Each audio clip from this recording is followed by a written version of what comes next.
Okay, magandang umaga po sa ating lahat at heto, panibagong reaction video na naman ang ating ipapakita ngayon, no? Itong dawit ang mga senador sa flood control scam at baling pang more sa mga Duterte.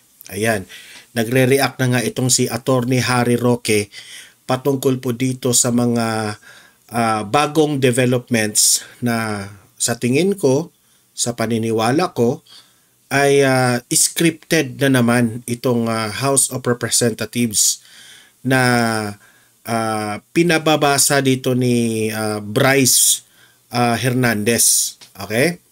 At nagre-react na nga si Attorney Harry Roque at yan po ang ire-react natin. Ha? Gagawin ko itong last reaction video dito sa video na ito. Pero ang una nating pag-uusapan, ang una nating i-reaction pala ay itong abogado ng mag-asawang Diskaya. Okay? Nagsumbong kay Senator Marcoleta. Nagsumbong. Nakakatawa nga ito. Kasi alam nyo ba kung bakit?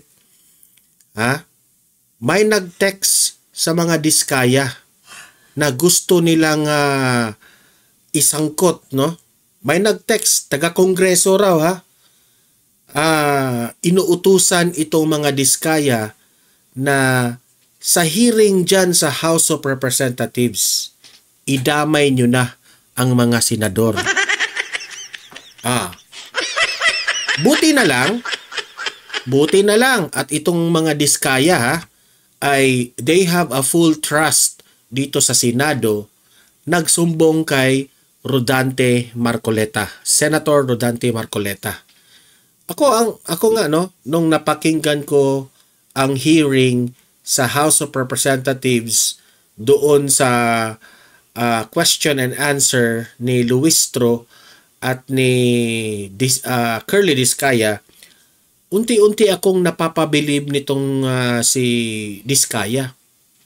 Kasi mas pinili nila ang taong bayan na hindi magalit sa kanila. Wala na silang pakialam kung ang mga kalaban nila ay mga malalaking politicians. Sila ay handa na makipag aminin, no? Na nagbibigay sila dito sa mga big politicians. As isa na nga doon sa mga nabanggit ng mga Diskaya ay itong si Zaldico at si Martin Romualdez.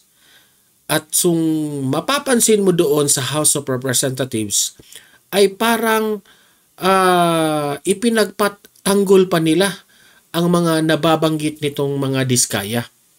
Di syempre, hawak sila sa lieg ni Speaker dyan sa House of Representatives, kaya todo ang kanilang pagbabatikos dito kay Diskaya. Hindi ko maintindihan itong si Bryce Hernandez. Bakit siguro ay dinamay niya itong si Senator Joel at Senator Jinggoy dahil ginisa siya doon sa House of Representatives, sa Senado noong isang araw. So ngayon, mismo itong si Senator Marcoleta ang sa kanyang privilege speech dyan sa Senado ay nagsumbong siya dito sa bagong Blue Ribbon Committee na si Senator Ping Lacson na ganun po ang nangyari. Ang mga Diskaya nagsumbong sa kanya. Okay? Na grabe, kinokontrol pa nila itong mga Diskaya.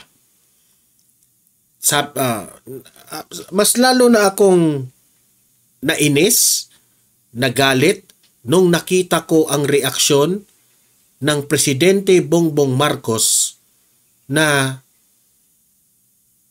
nung in-interview siya sa mga media na ano ang masasabi mo na nasangkot yung pinsan mo, nabanggit ni Diskaya na nagbibigay ng 25%, itong si Martin Romualdez, yung pinsan mo. Alam niyo ba kung ano ang sagot ni Bongbong Marcos? Sabi niya, oh, ganyan naman talaga eh. Talagang madadawit yung mga malalaking government officials. Idadawit nila. Parang ipinagtanggol pa niya si Martin Romualdez. Akala ko ba, Mr. Bongbong Marcos, na wala kang isasanto, sabi mo, kahit relatives pa, wala kang paparusahan mo. Nakarinig ka lang ng pangalan ni Martin Romualdez sa bibig ni Diskaya. Pero anong nangyari? That's one way of saying na itong si Bongbong Marcos ay hindi siya naniniwala sa sinabi ni Curly Diskaya na nagbibigay ito ng 25% kay Martin Romualdez. So yun po ang ipapakita ko una itong kay Marcoleta na nagsumbong sa kanya si Diskaya. Okay? Pero bago ang lahat guys, help me po muna na i-like at saka i-share itong video na ito para guys kakalat ito sa taong bayan. Okay? Sabay-sabay muna tayong mag-like and share sa Donmar TV. Itong video na ito, like and share. 1, 2, 3, go! Okay, naka-like and share na ba lahat? And also guys, sa mga bago pa lang dito sa aking channel, mag-subscribe na po kayo para lagi kayong updated sa ating mga balita. And at the same time, yung mga cellphone ninyo, ma-notify yan kung meron tayong breaking news, bagong uploads, o kung nagla-live ang ating channel. Ma-notify kayo lahat dyan. Kaya mahalaga po na mag-subscribe tayo sa Donmar TV. 1, 2, 3, go! Ayan, nakasubscribe na ba lahat? Okay. So, i-play muna natin itong kay Senator Marcoleta. Ito, Senator Marcoleta, pasok. At meron pong nag-text sa akin sa pamagitan ng emissary, ng abogado ng Diskaya, Mr. President. Meron po palang isang congressman, kanina pong nag-hearing sila, nakausap yung abogado ng Diskaya. Kailangan, meron kayong matukoy na senador sapagkat makokontempt kayo. Nasa akin po yung text message, Mr. President. Sa mga tweet, gusto lang nilang magpangalan. Grabe, di ba? Yun ang highlights pero ibabalik yun. Okay, ito. Maraming salamat po, Mr. President. Mr. President, kanina pong mag-umpisang mag-present ang ating Senate President Pro Tempore, ay laking pasalamat ko sapagkat nakita ko yung resulta ng kanyang personal na pag-iimbestiga. Doon po sa kauna-unahang slide, Mr. President, nakita ko po yung isang text message na galing po yata kay Yusek Catalina Cabral.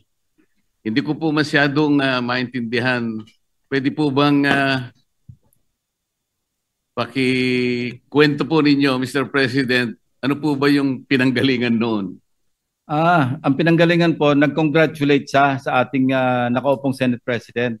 But this message was sent through the staff of our Senate President, Mr. President. Ang sinasabi doon, congratulations po, no? That was after July 1. After July proclamation 1st. Or after oath-taking, Mr. President? After the oath-taking, if I distinctly remember. So dahil siguradong panalo na po tayo, kayo rin po, dahil nag-oath-taking na tayo, nag-message si kagad yung Undersecretary Cabral sa kanyang staff at sinasabi, congratulations, baka mo merong ako may... Andyan po sa text message, sa Viber message, na sinasabi para ma-align do sa mga priorities at para maiwasan yung redundancy, siya nang gagawa ng paraan. Ang sabay ang sinabi na para maihabol o maisama na sa NEP. So nag-iimbita siya na magsumite kayo, parang sinasabi 500 million pesos yata, ibig sabihin ng 500 yan Kasi hindi naman malinaw, pero ang sinabi, po kayo 500 for now. For now. Ibig sabihin, for now, sige, magpasok kayo mga 500 million pesos worth of projects na sa inyo manggagaling. So ito po yung sinasabi natin na isang kamalian ng budgeting or budget process. Dahil ang trabaho, mandato ng Kongreso, both houses, legislation. Yung pong NEP, nasa budget preparation phase na kung saan exclusive domain ng executive branch. Pero bakit po, dahil ganyan ang nangyayari, mismo sa DPWs na nanggagaling na magpasok na kayo rito. Hindi ho ba pakikialam yun sa mandate o sa exclusive authority ng executive branch? Salamat po. Grabe, di ba? Dan, one way of corruption pa rin yan, mga ganyan eh. Mga ipinapasok na, tingnan nyo, mag-chat lang sa Viber. Sa sagot na yon, Mr. President, ako po yung naniniwala na talagang wala namang initiative na nanggaling sa inyo at siya'y kusa niyang inialok po yung inaakala niya sigurong makakatulong o makakapagbigay ng kasiyahan sa inyo. Yun po yung akala niya. Opo. At agad pong tinanggihan ng ating Senate President. Alam ko po. Sinabi niya agad sa staff niya, wag, ayoko ba't ako maglalagay dyan? Di ba? Buti na lang na hindi mga corrupt itong mga senador natin. Kasi po kaya ako naitanong to, Mr. President, kahapon po, ayaw pa niyang aminin na dahil sa pagtatanong ko po na sa kanya, sinabi ko bakit lumilitaw kahit anong ibigay na ceiling ng DBM, pinapalitan mo, sabi ko sa kanya. Ayaw po niyang aminin yon, wala raw po siyang kinalaman kung ang pag-uusapan ay yung paglilista. Wala raw siyang kinalaman. Ngayon po malinaw na nagsisinungaling talaga siya sapagkat naipakita ko po kahapon, Mr. President, lalong-lalo na po sa flood control projects, yun pong mga insertions, aminin man niya't hindi, ngayon po inapatunayan na natin, ay talagang siya po talaga yung gumagawa dahil siya po yung Undersecretary ng Planning Services. Grabe, no? Ayan, booking siya dito. At lalong-lalo na po doon sa tinatawag na FAPs. Ito po yung Foreign Assisted Projects. Yun po malinaw na malinaw. Ipinakita ko po, Mr. President, yung sulat ng DBM noong July 2023 na kung saan sinabi mismo sa kanya, please adhere strictly dun sa mga ceilings na binibigay namin sa inyo. Dahil napansin po ng DBM magmula po noong 2022, 2023, pinapalitan po niya hanggang sa 2024. Ayaw po niyang aminin na siya po ang may kinalaman nun. Ngayon ko lang napatunayan, salamat Senate President Pro Tempore na ngayon ay malinaw na malinaw, hindi na niya pwedeng sabihin at hindi na siya pwedeng magsinungaling na wala siyang kinalaman dito. Ang totoo pa po nito, Mr. President, ang dami pong gustong tumestigo na meron po siyang 10 paboritong contractors na siguro sa mga susunod na panahon, kung sino man po yung hahawak ng Blue Ribbon Committee, isa po sigurong mabuting direksyon na ituntunin ito. At marami rin pong palagian na pumupunta sa kanyang opisina na mga politiko. Gusto ko pong pasalamatan ng ating Senate President Pro Tempore sapagkat mukhang yun pong mga kawani o mga opisyalis ng DPWH na matutuntun na natin at alam ko po na talagang tatagos ito hanggang sa former Secretary ng Department of Public Works. Kasi kahapon po, gusto niya nang sabihin na lahat ng daw po ng nangyayari sa kanyang opisina ay meron namang basbas ng Secretary ng Department of Public Works. Ngunit ang gusto ko pong tuntunin, Mr. President, kung nakita na po natin unti-unti at saan papunta at sinong may kasalanan sa Department of Public Works at nailitaw na rin po sa pagsusuri at sa personal na pag-iimbestiga ng ating colleague, ang mga contractors na talagang, kung pagsasamahin po natin mga contractors na ito at saka yung mga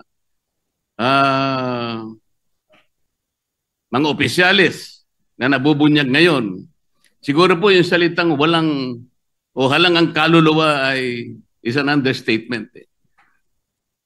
Ang gusto ko pong malaman ngayon, bakit po kaya sila ganun kalakas ang loob? Bakit parang hindi na po milyon eh? Bilyon-bilyon na po ang naipatatalo at hindi naman po nila pera yon, pera po ng taong bayan. Mr. President, ganun po ba kaya kalakas ang loob nila na sila-sila lang, mga contractors at saka yung mga opisyalis na yon? Wala po kayang mga politiko sa loob, sa likod nila? Sana po matukoy yung tunay na mga proponents. Kasi ang gustong mangyari ni Senator Marcoleta dito ay matuklasan na natin, mapangalanan na natin ang mga kongresista na involved dito sa mga flood control projects. Sobrang dami yan. Pero ang mga diskaya pa lang ang nagbanggit ngayon. Zaldico, Martin Romualdez, yung si Arjo, at mayroon pa siyang nabanggit doon, di ba?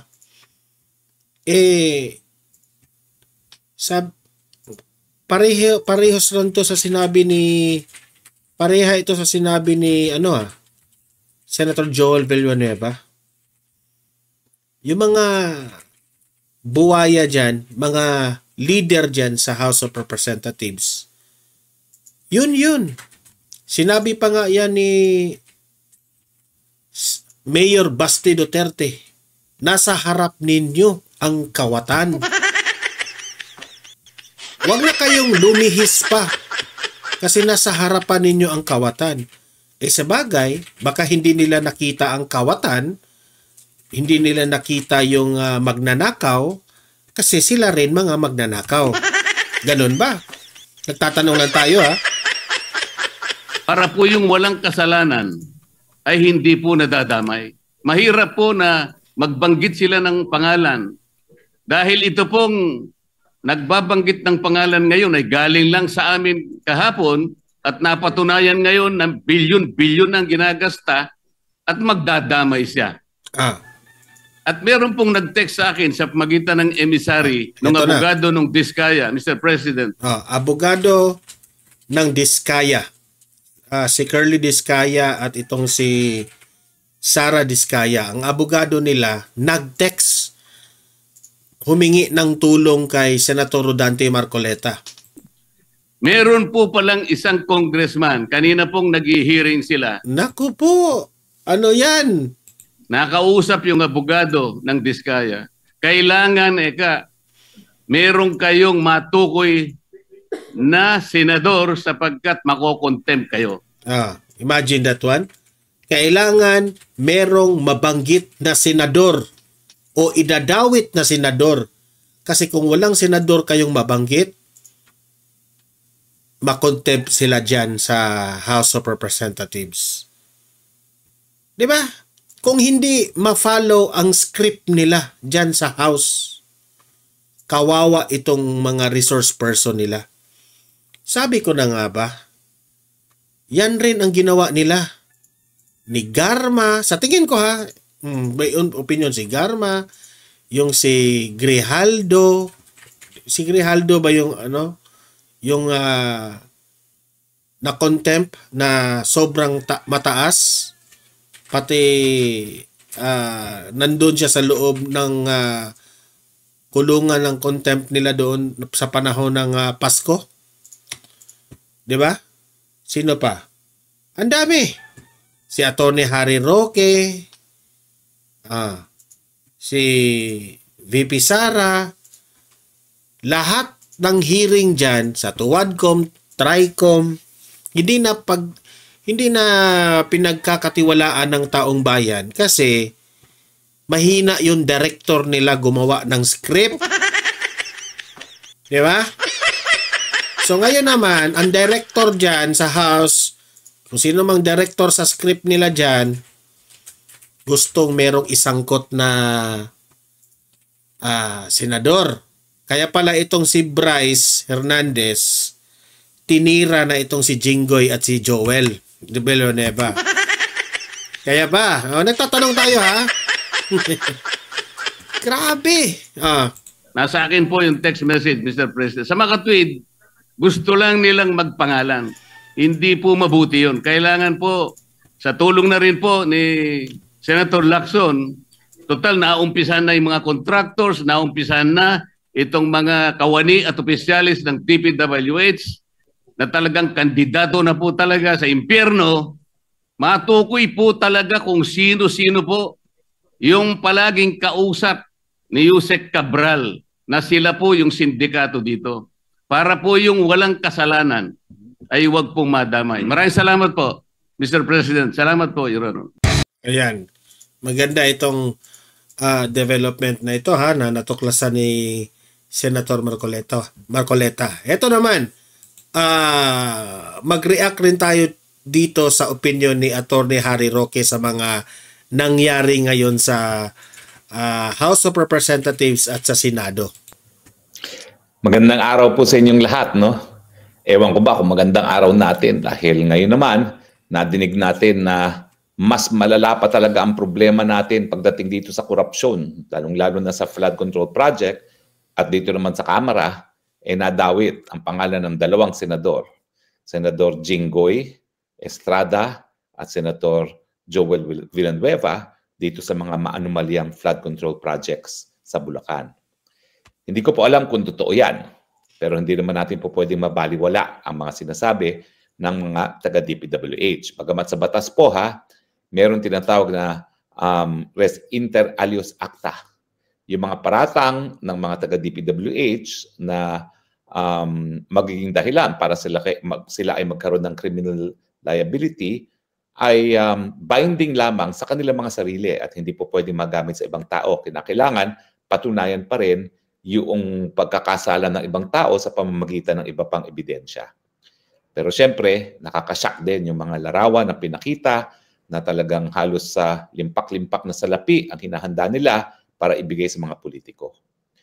Well, alam niyo po, darating ang panahon na kinakailangan linisin ni Senator Estrada at ni Senator Villanueva ang kanilang mga pangalan.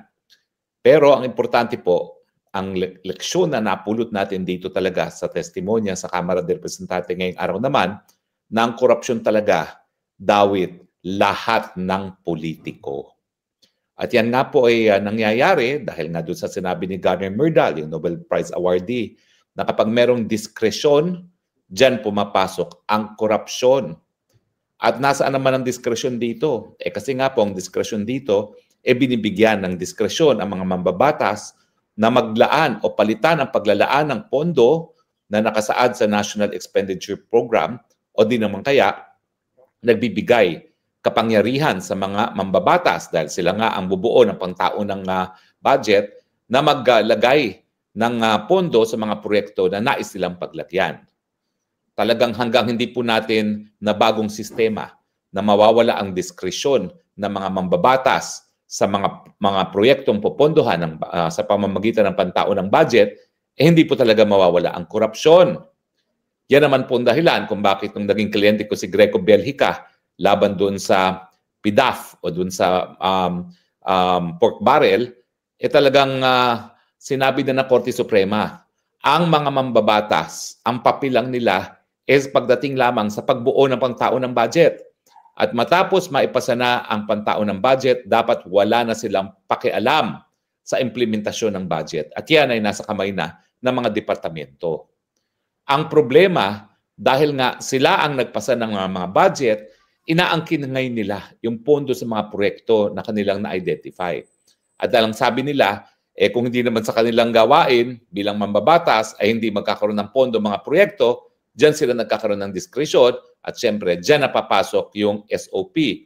Ang SOP, yung district engineer o regional engineer, ang siya magpapabid at i-award ng kontrata sa mga malalapit na kontratista ng mga politiko. Kaya tama po yung sinasabi ng mga diskaya na ang pananagutan talaga ay hindi lamang sa mga kontraktor dahil sila katiting lang ang nakukuha nila. Ang bulto talaga ay napupunta dun sa mga politiko na nag-aangkin ng mga proyekto. So yan po yung sistema na dapat nating baguhin para tuluyan ng mawala ang korupsyon pagdating sa mga infrastrukturang mga proyekto. Pero sa ngayon po, asahan na po natin na marami pang mga pangalang lalabas.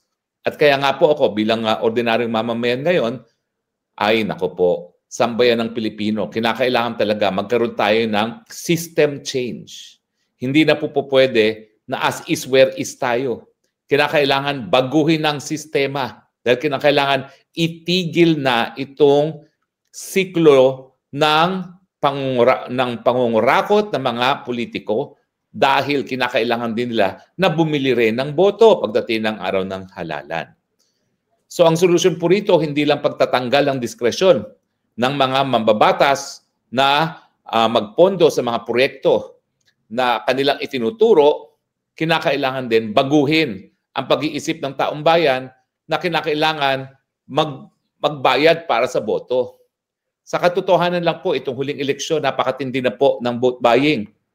Lalong-lalo na sa party list, na nakita ko naman po yan, miski ako'y malayo. Talaga po ngayon, ang sistema, yung mga ward leaders, mga barangay captain, o kaya yung mga leaders sa kada kalye, may listahan kung sinong babayaran, at ang pagbigay na po ng pera, kada pamilya. At may mga probinsya po dyan na talagang, alam naman natin na talagang ayaw sa mga Marcos administration at talagang kampi kay Duterte, pero titignan niyo pong resulta ng boto dyan. Panalo pa rin ang mga kandidato ng administrasyon kasi nga po, ang nasusunod, sino nagbigay ng pera ilang gabi bago magkaroon ng eleksyon. Pag hindi po itinigil ng Pilipino yung pagnanais na ibenta ang kanilang mga boto, hindi po mawawala ang pangangailangan ng mga politiko na magkaroon ng pera na gagamitin pambili ng inyong boto. Ang kay Roque dito is ibahin na ang sistema ng style ng gobyerno natin. Kasi paulit-ulit na lang nagsa-cycle na yung corruption, humihinto, corruption na naman. So ang sistema talaga baguhin lahat. Kaya nga po itong pagtigil sa sistema ng korupsyon na naging kabahagi na halos ng ating kultura dahil ang tinatawag na natin dyan is standard operating procedure, kinakailangan po magkaroon din talaga ng reforma sa ating pag-iisip na dapat hindi binibenta ang mga boto nang sa ganon wala nang dahilan para mangurakot ang mga politiko.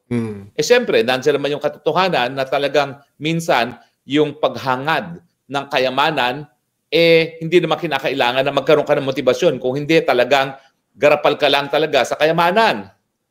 Pero mawawala yung urgency, kumbaga, kung ang taong bayan ay hindi talaga ibebenta ang kanilang boto.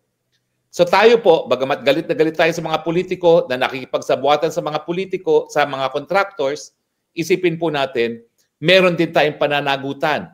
Dahil sigurado po ako, habang tayo nagagalit doon sa mga pangungurakot ng mga politiko, nag-aantay din tayo ng bayad para sa ating mga boto. So tayo rin po ay may pagkakasala hanggang hindi natin itigil ang sistema na ninanais natin na maibenta ang ating mga boto sa mga politiko gamit din ang pondo na galing po sa kaban ng bayan dahil wala naman pong pagkukunan ng mga politiko kung hindi pondo ng kaban ng bayan din. So sa akin po, simula lang po yan. Kahit sinong senador dyan na magmamalinis, sigurado po ako merong kinita yan sa infrastrukturang proyekto na kanilang na-insert sa budget. O kung hindi man na-insert sa budget, merong kinita yan sa mga proyekto na pinadaan nila sa tamang sistema doon sa mga Regional Development Councils, pero dahil sila nga nagpasok sa Regional Development Councils, kukuha sila ng SOP. Lalahatin ko po sila. Wala pong pwede magmalinis sa Senado, wala pong pwedeng magmalinis din sa Kamara de Representante kasi nga po, hindi yan tatawaging SOP kung meron talagang completely malinis dyan. So ang importante lang po, mapanagot dahil kapag hindi napanagot, hindi titigil itong sistemang itong SOP. Kaya nga po kinakailangan natin talaga, bantayan natin kung sino susunod na ombudsman dahil sila po ang susi.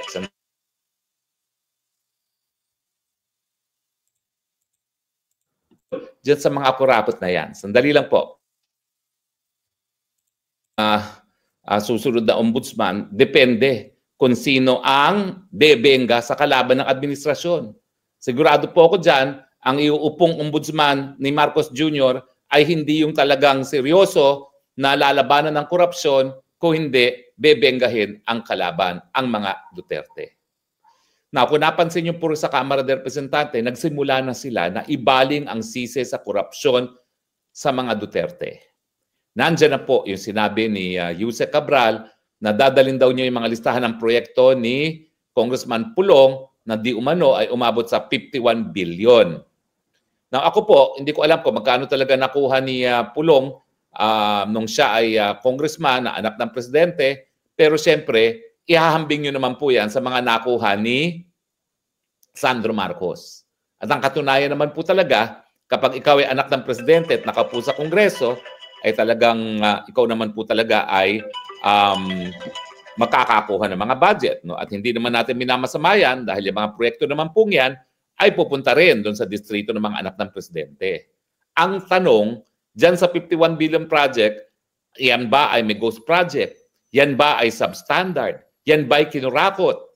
At ako naman po, ang nakita ko talaga sa Davao, doon sa panahon na Ako, I'm very confident na malinis si Kong Paulo Pulong Duterte dyan, ha? Sa Davao. Yung kongresista itong si Pulong Duterte, hahanga po talaga kayo dun sa coastal road na ginawa niya. Correct. Dahil yung coastal road, hindi lang naging dahilan para mabawasan ang traffic sa downtown na Davao at talaga namang matindi ang problema sa traffic na dyan. Kung hindi, yan po yung nagsisilbi rin na flood mitigating structure. At kaya nga ang tingin ko, bagamat bumabaha pa rin sa Davao, hindi naman po nananatili ng matagal ang baha dahil nagamit naman yung pera, yung 51 billion, na nakikita ng taong bayan. Ako po, nung bagong-bago yung coastal, talaga pong hindi pa pinadadaanan sa kalye, pero ako po, pag nagpupunta ng Davao, nais ko maglakad doon dahil napakaganda ng tanawin. Ngayon, medyo maganda pa rin maglakad doon dahil meron doon porsyon na ginawang parke, pero para sa sasakyan na po yan, at pag ako'y papunta ng south, hindi na ako dumadaan doon sa mga traffic na lugar ng Davao City at diretso na doon sa south. At napakabilis na ng biyahe dahil nga dyan sa coastal.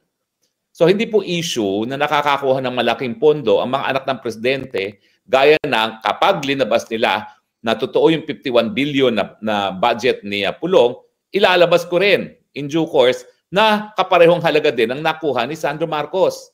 Iko-compare na ngayon natin yung kwalidad ng mga proyektong na-deliver. Dahil dyan lalabas kung kinurakot ba. Pero wag niyo pong kakalimutan ang sinabi nung lalaking Diskaya kanina na unang-una, hindi sila nagsimula ng pangongontrata sa DPWH sa panahon ng Duterte, nagsimula sila panahon pa ni GMA. At pangalawa, malinaw ang sinabi nung lalaking Diskaya na ng panahon ni Duterte, dyan sila hindi halos nagbabayad para sa proyekto. Yan yung mga panahon na nanalo sila ng mga kontrata na honest to goodness dahil nabawasan yung mga hinihingi ng mga tao sa DPWH. May mga dahilan po yan eh. Ano? Unang-una, yung pananalita talaga ni Tatay Digong na hindi niya papayagan ang lantarang korupsyon at sinabi na niya sa mulat-mula, isa sa pinakakurap na departamento ay ang DPWH. So binigyan na sila ng babala na hindi kokonsintihin ni Tatay Digong ang korupsyon dyan sa DPWH. Pangalawa, binigyan din niya ng mensahe ang mga congressman at mga senatong na hindi siya papayag na magpatuloy ang kanilang SOP. Anong patunay dyan?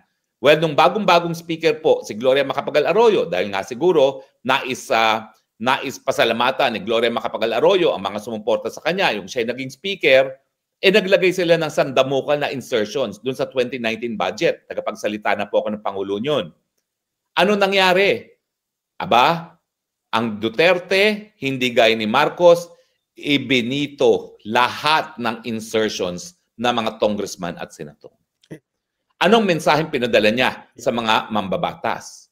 Importante na manatili kayong aking mga aliado nang sa ganon, makamit ko ang aking legislative agenda. Pero hindi sa akin po pwede na lapain nyo ang national budget. Dahil alam ko naman na yung mga insertions ninyo, para kayo ay kumita. Huwag niyo pong kakalimutan, napakatagal din, naging vice mayor, at naging mayor, vice mayor, at naging congressman din si Tatay Digong. Tatapatin ko po kayo. Hindi man siya kasing linis ng asawa ni Cesar, hindi po talaga kumita ang matandang Duterte sa proyekto. Hindi po talaga siya tumanggap ng SOP. Having said that, kung merong mag-ibibigay ang kontratista, siguro tatanggapin niya, pero hindi siya para humingi. At hindi siya parang magsabi na talagang merong SOP. Ang katunayan, hindi talaga sila kumita sa kontrata dahil kung meron naman sila pinagkakakitaan, hindi po sa proyekto. Bakit? Kasi nga po, nung piskal, si Tatay Digong, ang specialization po niya ay yung paglilitis ng mga empleyado ng gobyerno na lumalabag sa Anti-Graft Act at kasama na dyan yung mga tauhan ng DPWH. So bago pa po siya maging politiko bilang isang piskal, alam na niya kung ano ang patakaran. At talaga namang pong may personal akong nalalaman na hindi po siya tumanggap dyan dahil in the first place, yan yung mga linitis niyang kaso nung siya ay piskal. Meron ba siyang mga mga pamamaraan para masuportahan yung mga pangangailangan para maboto muling mayor? Meron siguro, pero hindi po yan galing sa proyekto. I can assure you that. Now, kung ano yun? Well, sasabihin ko na nga sa inyo ang sinabi sa akin. If I were to tell you, Harry, I would have to kill you. Pero inassure niya, hindi yan sa proyekto. Ang proyekto ng gobyerno para sa proyekto ng gobyerno. So ngayon, binabaling nilang pilit na ang korupsyon daw ay dahil kay Duterte. Nandyan po ang sinabi na nung lalaking Diskaya. Sa panahon ni Duterte, yan lang yung panahon na halos hindi siya nagbibigay sa mga taga-DPWH dahil nananalo siya sa mga proyektong fair and square. Bakit naman po hindi mababawasan ng korupsyon dyan? Ginawa niya pangako talaga, major campaign promise, yung build, build, build. Unang-una, malalaking mga proyekto. So yung mga malalaking proyekto, national office ang nagpapabid. Alright. Now, kapag national office ang magpapabid, natural, ang maging interested dyan, ang presidente mismo, hindi nga po naging interested ang Pangulo doon sa mga proyekto na pinapabid sa main office dahil ito yung mga build, build, build projects. So naiwasan ng SOP pagdating doon sa mga build, build, build projects na malakihan. So ang SOP, nandun pa rin sa mga maliliit na budget na hanggang 200 million ay pinapabid ng district engineer. Now, I'm sure po na patuloy ang patakaran dyan nung panahon ni Duterte. Pero dahil nga ibinito niya yung mga insertions sa mga mababatas, yan ang mensahe. Moderate your greed. Tapatan po, imposible mawala overnight yung korupsyon na yan, na napakatagal nang naririyan. Pati sa Amerika po, may ganyang patakaran. Kaya ngayong sistema ng pork barrel, namana din natin yan sa mga Amerikano eh. At talaga naman pong ang susi para matanggal ang korupsyon, tanggalin ang diskresyon. Pero siguro po matatagalan bago matanggal yan tuluyan. Pero yung mga naunang panahon, merong moderation of greed. 10% kapag kalye, 5% pag building, hindi gaya ng panahon ni Marcos Jr. na umaabot na 70% ang nawawala sa proyekto. Grabe. At kaya nga po, nagagalit ang taong bayan. Kasi ano ba yan? Nung panahon na 10 at 5 na mali, nakapikit na nga ang taong bayan. Pero bakit naman ginawang 70% pa na wala nang natira sa proyekto? Na dahilan kung bakit lumulutang-lutang ang lahat sa pagpanahon na ng tag-ulan. Sumobra naman po ang kaswapangan nila sa gobyerno. Kaya nagagalit na ang taong bayan. Pero malinaw po ang sinabi ng Diskaya, ha? Sa panahon lang ni Tatay Digong, hindi sila gumastos ng malaki para sa mga taga-DPWH dahil fair and square na nananalo sila sa kanilang mga bidding. At dati pa sila nagsimula ng kanilang mga kontrata sa DPWH panahon pa ni GMA.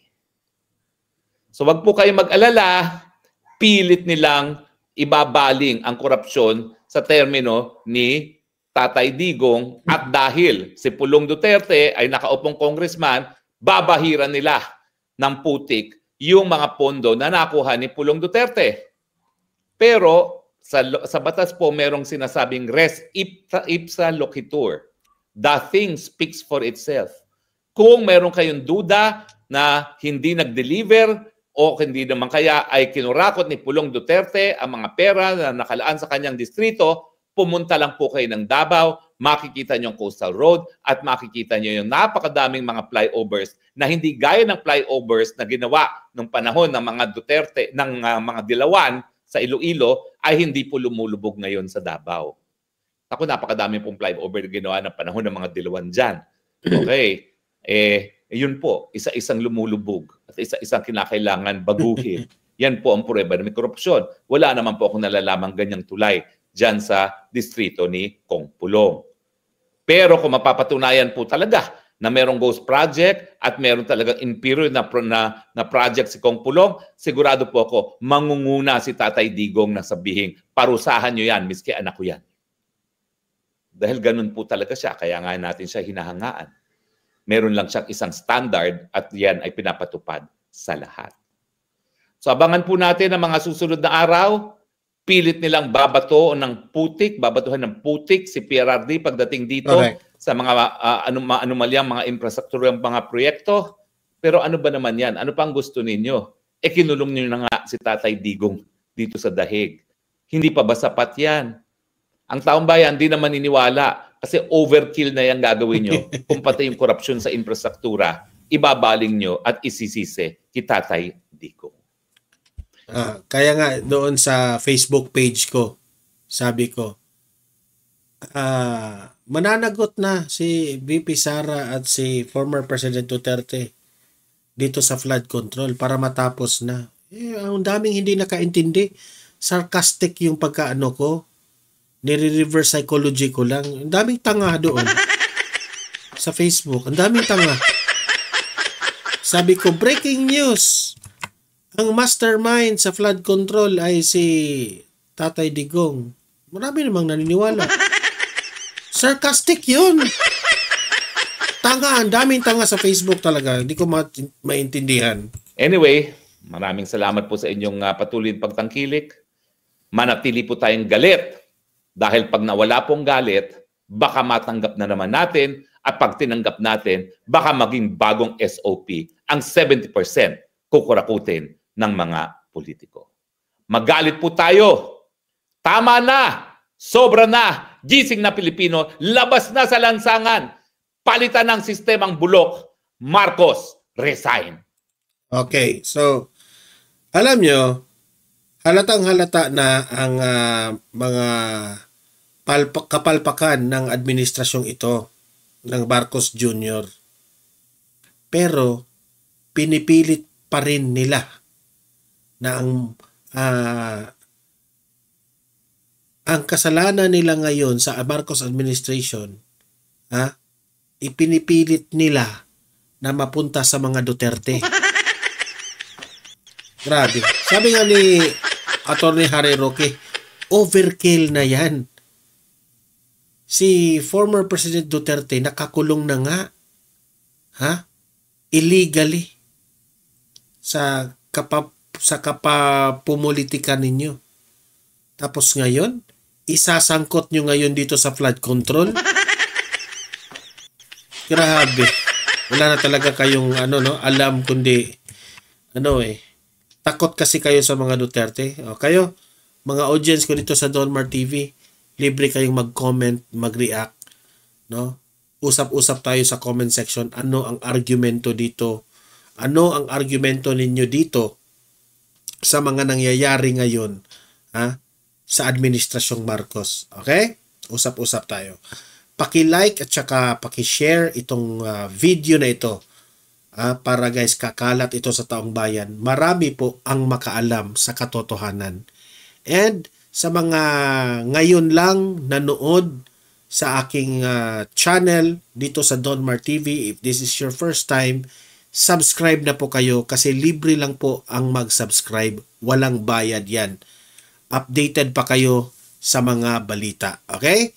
See you in my next video. Have a great day. Have a great night. God bless po sa ating lahat. Mabuhay ang Pilipinas and God save the Philippines. Bye-bye.